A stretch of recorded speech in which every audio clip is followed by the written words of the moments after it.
He had a zest for life. He wanted to bring out joy in other people. He really liked to joke and kid and make people laugh and smile. And he worked really hard. He felt that the most important value for him was discipline.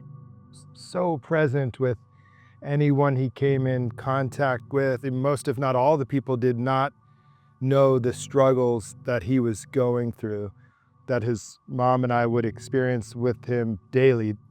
Anthony Tricarico lived in Cardiff by the Sea, California. He was an athlete and a gifted student. He loved fishing, camping, and being with his friends.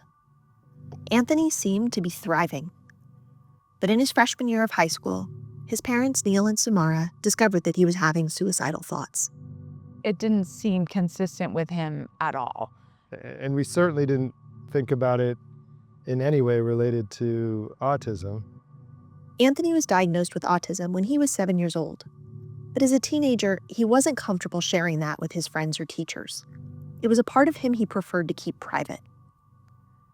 There was something important that none of the Tricaricos understood at the time. Autistic kids and teenagers are far more likely to think about and to die from suicide than are their non-autistic peers.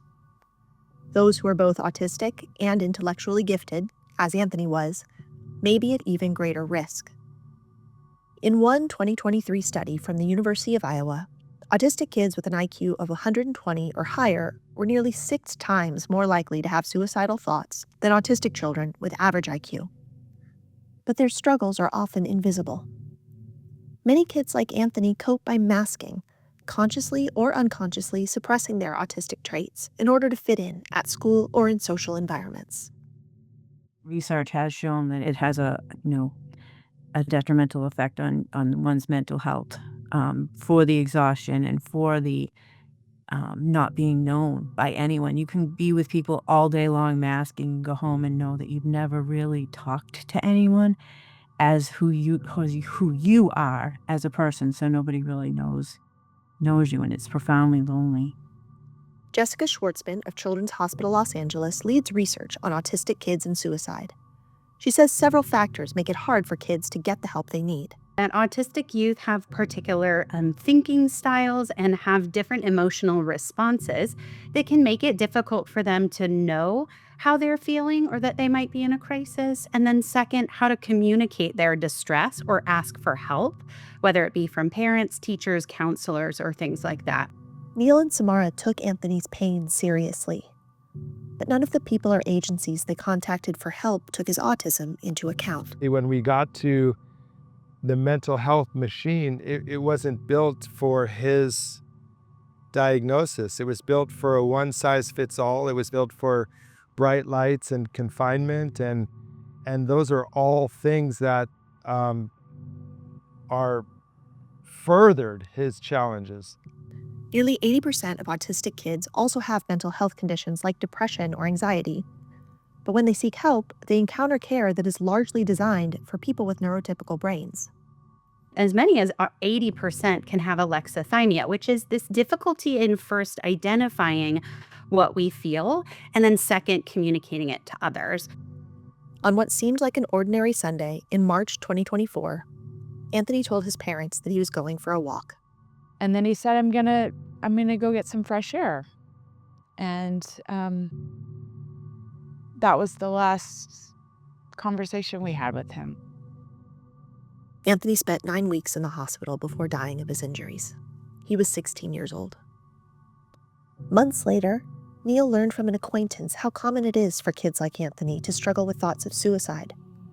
No one he'd contacted for help while Anthony was alive seemed to know that. I'd never heard a word of this at any point in our life. And she shared the stats, she shared the citations from it, and she shared that so much work is being done. This was the moment that changed everything. Neil and Samara started the ENDURANT movement, a nonprofit dedicated to autism and mental health. We share the story of the loss of our son Anthony, the movement that has grown out of the unimaginable grief, and the legacy we're building so that no teen ever feels this alone or lost again. They want other families to know the things that they were never told. And we didn't know to spend time to help him embrace his differences, to lean into his uniqueness. Then he might be able to communicate those things as opposed to the tremendous cost it took to fit in. If we knew that it was happening as often as it is, if we knew that having the conversation could help, we would have, knowing that that could possibly save someone's life, your child's life, your loved one's life. When Neil and Samara look back on Anthony's life, they are proud of the young man he was and how many lives he touched in a short time. What his friends tell us that he instilled in them is that they matter. I think that he would want every teen to know that they matter. And that they're not alone. And that if you have those feelings, if you want to end your life, that there is help.